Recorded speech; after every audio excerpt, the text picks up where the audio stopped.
Pas barazimit me Partizanin, Vllaznia do të kërkojë të rikthehet e fitore në kampionat, ku Qiblut presin dhe premten orën 18 në shtëpi ekipin e Teutës, njësi mjaft delikate, por për futbollistin e Kuqibluve Klinti Qato, skuadra do futet në fushë vetëm për fitore, duke qenë se stadiumi Loro Boriçi është armë më fort për shkodranët. Qato shpreh bindur se ky është viti për të realizuar ëndrrën e tifozërisë shkodrane. Mendoj është një ndeshje e rëndësishme dhe për vazhdimsinë tonë, duke ditur që katër ndeshjet e fundit nuk i kemi marrë maksimale në pikëve.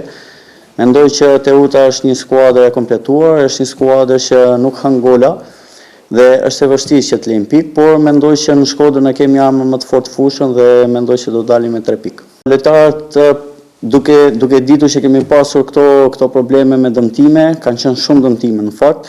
Mendoj që lojtarët janë duke ardhur në formën e tyre më të mirë dhe besoj që nesër grupi është i plot për të marrë ato 3 pikë. Po, bër gati 2 muaj e gjys, nuk është pak për një futbollist, por mendoj kam punuar intensivisht për të ardhur në formën time më të mirë dhe të ndihmoj skuadrën në ndeshjet në vazhdim.